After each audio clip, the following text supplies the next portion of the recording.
Hi, my name is Alberta Keeney and today I will be presenting Hurdle Task 1.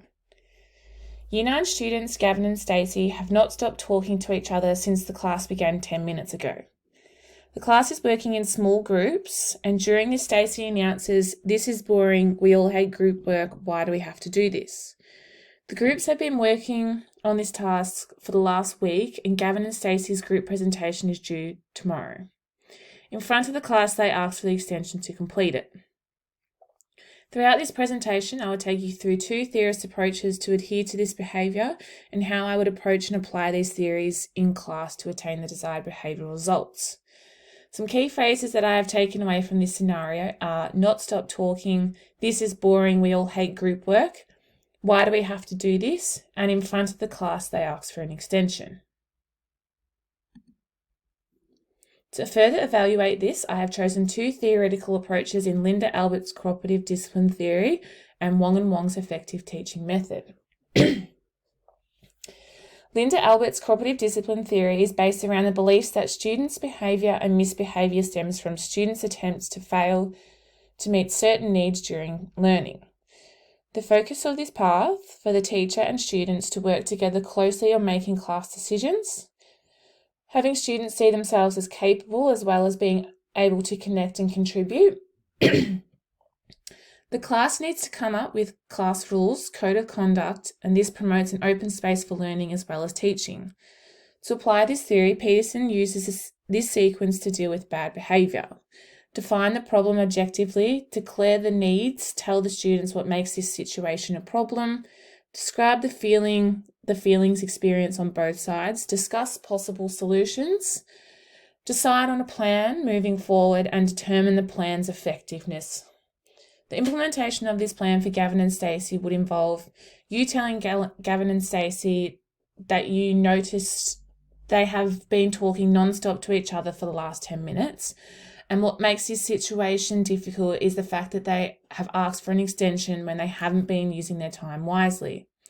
How this makes you feel, I would draw back to the class rules and expectations that you and the class collectively come up with and ask Gavin and Stacey if they think they're meeting these expectations. Explain that you're feeling disappointed.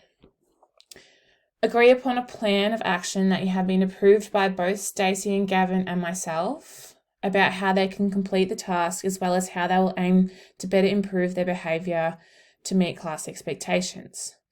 The implementation of this approach to the situation is a great way for students and teachers to meet halfway.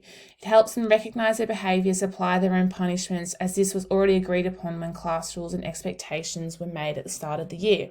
The second theoretical approach I will be applying is the Wong and Wong's effective teaching method.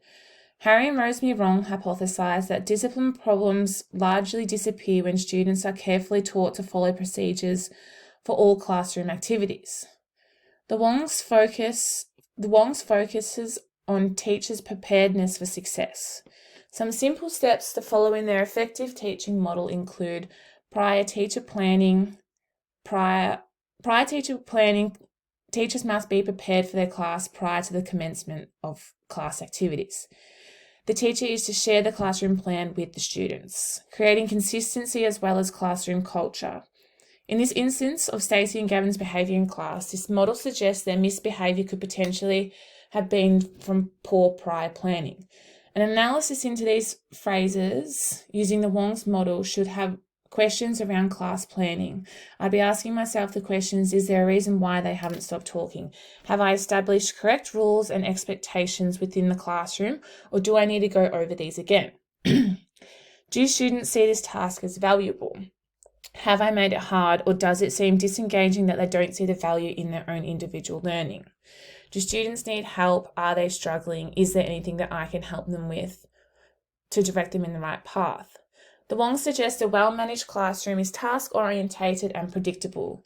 This may also suggest that class may have lost structure, causing Stacey and Gavin to begin talking and not complete their work. In future, it may be worth guiding students through the task step by step rather than allowing them to self-manage their time. In this instance, I have actively listened to what Stacey has said, but I will not engage with her until a few moments have passed. I'd approach both as if I'm just checking up on them and their work, taking some time to gauge where they're at with their work and almost establish a plan for them to move forward with the task. Perhaps they were stuck on a question but didn't want to ask for direct help. After this, an assessment of the whole class would be desirable. If other groups are around the same steps, an extension may be granted. If not, Stacey and Gavin will have to do the task in their own time due to them having wasted their time at the start of the class. A further reflection into the task and whether it was appropriate for the desired result. Was it engaging? Was it relevant? And did students see the value in their own learning?